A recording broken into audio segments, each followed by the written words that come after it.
Hello again, everyone. This is Randy, your sewing machine man, and today we're looking at a Kenmore, and it's the model 158-17600, and this is on the top of the list, close to the top of the machines I like the best, and for a lot of reasons. One, it's heavy duty. It's truly made out of steel. It has steel gears and a double pulley belts, a single pulley double belt system, I'm trying to say. And it's got a standard 15 class. It's a front load. It's got all the good stuff. It's got the different kind of the super high shank I'm not crazy about because it's hard to get the feet and everything for it. But if you get one of these with all the accessories attachment that came with it, everything you need is going to be in there. And there's a lot of aftermarket that has, they're just not as common as the low shank, which is the other ones. But great little machine. This one came in like so many of them that have been stored for a long time. The patterns wouldn't work, and the feed dogs wouldn't drop, and the passion darner wasn't working. And let's see something else. It had some tension issues. All the kind of stuff that happens when a quality machine like this sits for 40 years or for however long.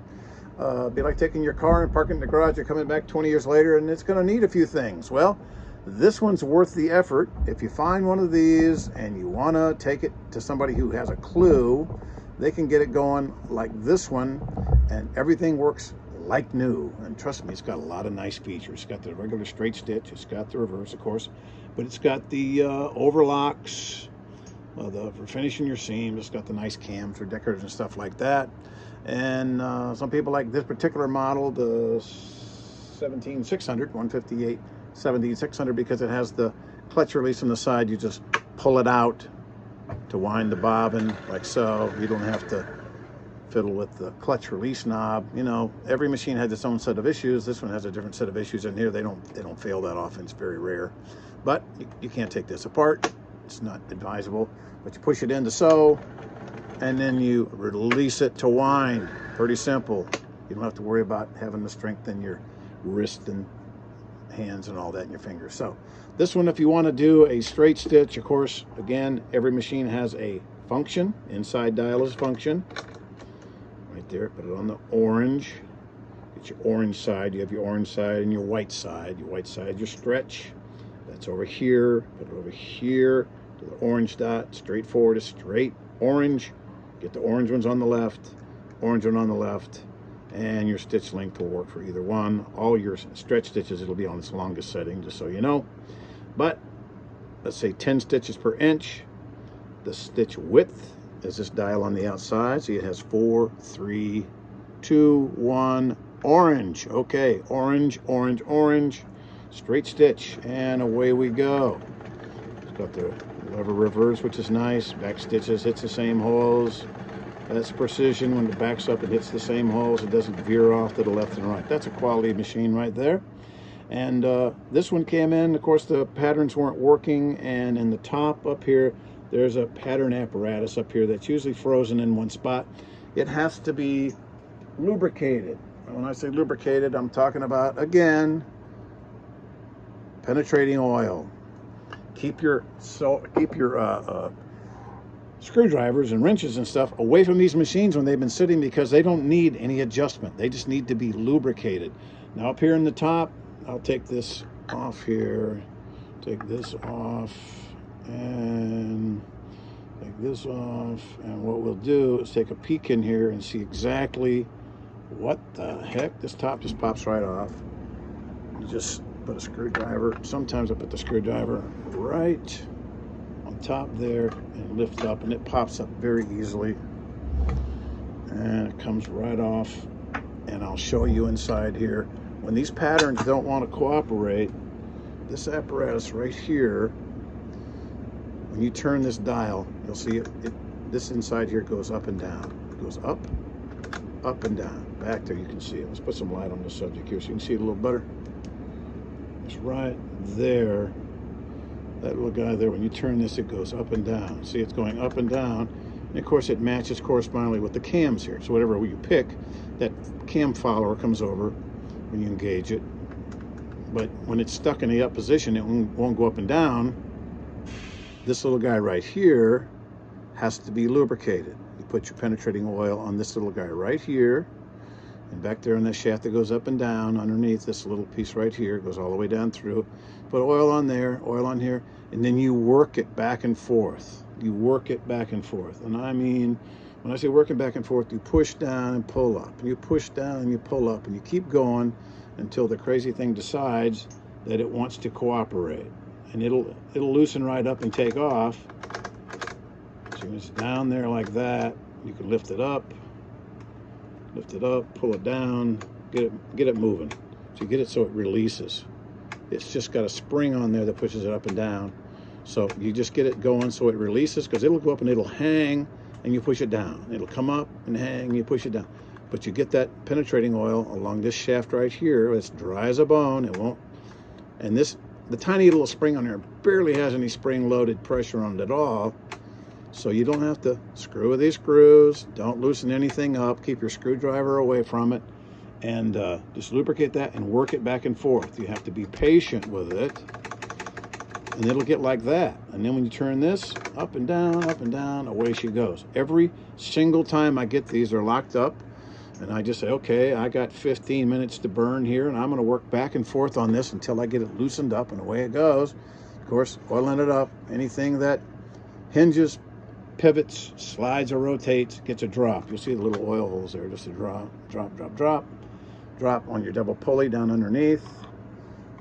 It's going to be a drop down underneath there where your double pulley is. You're going to put a drop down under there.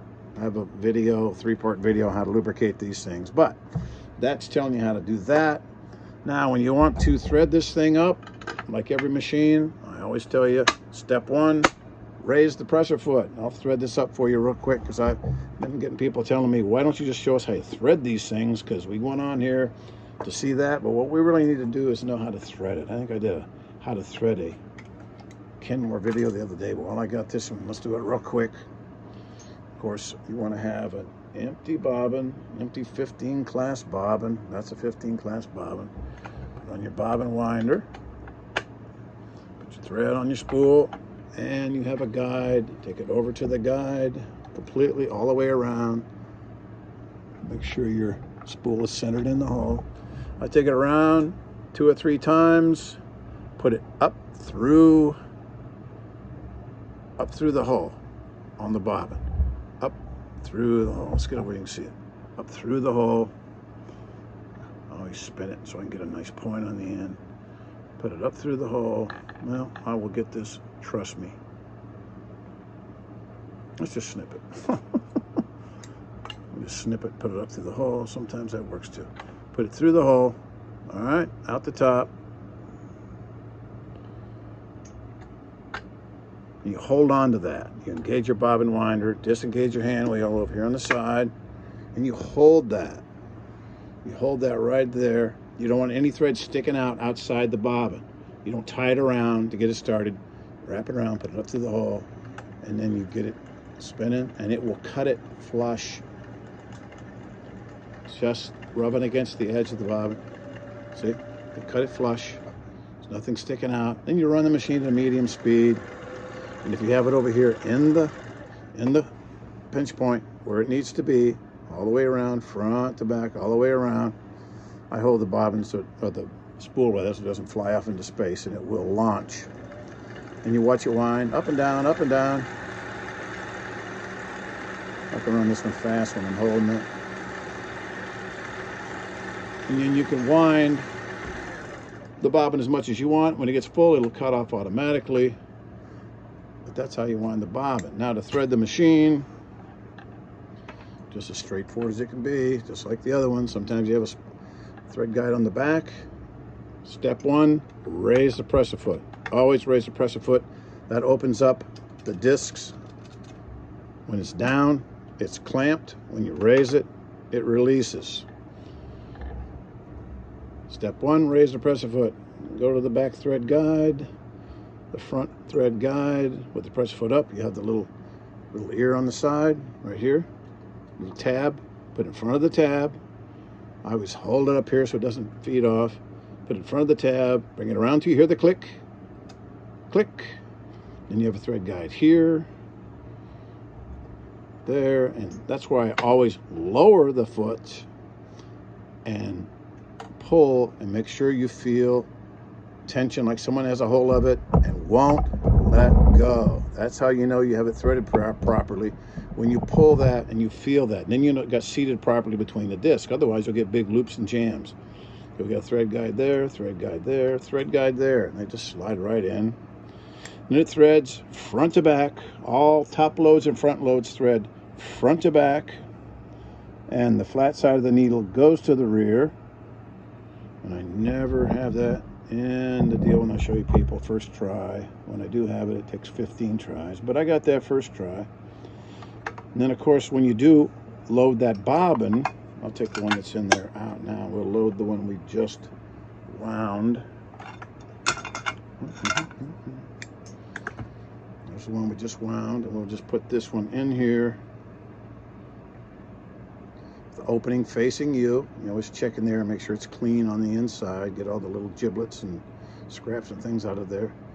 With the bobbin facing you, make sure it's turning clockwise. There's a slot on the side. You get it in that little slot right there. Hold the bobbin so it doesn't turn. Bring it out the top in that little opening, and you'll pull and you'll feel the tension, slight resistance. And it has a latch. As long as you have a hold of the latch, the bobbin will not fall out. And you just place it in the bobbin case area. Snap it right on the little post down underneath. Let's crank this baby down so we can see what the heck we're talking about down here. See this little post right there? Right there. I'm going to snap it on there. And there's a little notch on the top. There's an opening. Let's take this thing off here so we can see what we're doing. Close the flap. Pull the free arm converter off. Tilt this back. You can see it's a little notch. Flashlight. Little notch right up here on top. Right there. Right there. That's where that little ear on the bobbin case goes at the top. As long as you have a hold of this latch, the bobbin won't fall out. You hold it, you snap it in. This goes in the top, right up there, like so. You turn your hand wheel towards you, holding the top thread underneath to the rear. Hand wheel towards you, picks that thread up, and you're ready to go. We'll put it on straight stitch.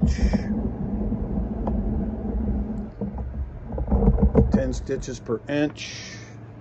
That would be right here. Straight stitch, 10 stitches per inch, and we'll get a straight stitch. Hold these when you start out so it doesn't pull it underneath. And there we go. Making a real pretty straight stitch. And my phone rings and folks say it won't do the wide stitch. Well, you have to add width. That's this dial right here. Right now it's on 0. You add it up to right there.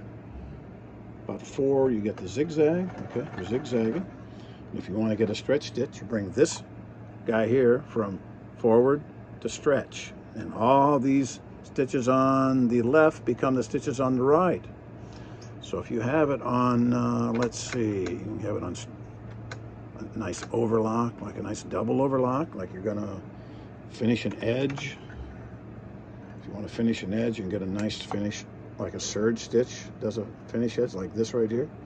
Just pick out this guy right there, put it along the edge. It's going to cast to the left. So you put it right on the edge like so.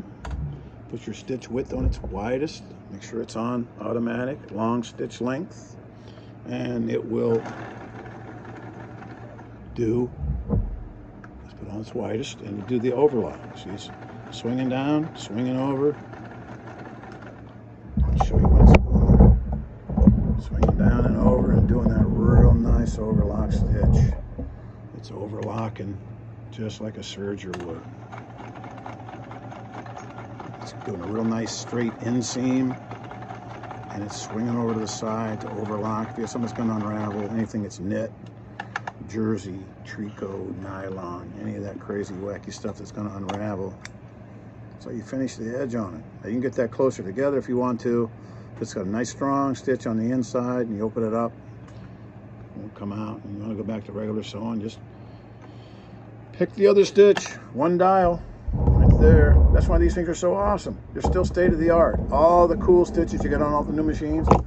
Kenmore's had on here since the 70s. Single overlock, double overlock, spandex stretch, both directions on the overlock. Just a great machine. 15 class. It's just, I can't give it a high enough rating. These machines are so awesome. Now this one needed an adjustment. This little guy right here, it would go on and it wouldn't click in. It kept falling off. There's an adjustment up under here. You folks that have these, there's a screw right there. Again with Mr. Flashlight, so you can see what's going on here in the dungeon of the darkness. Right there's a screw right there, and you loosen that, and this, if it doesn't want to click, this slides out. You tighten it back down.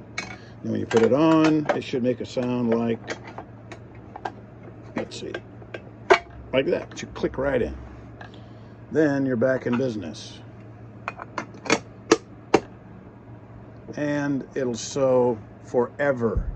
Fractional horsepower motor, 15 class, front load. The Kenmore 158.17600.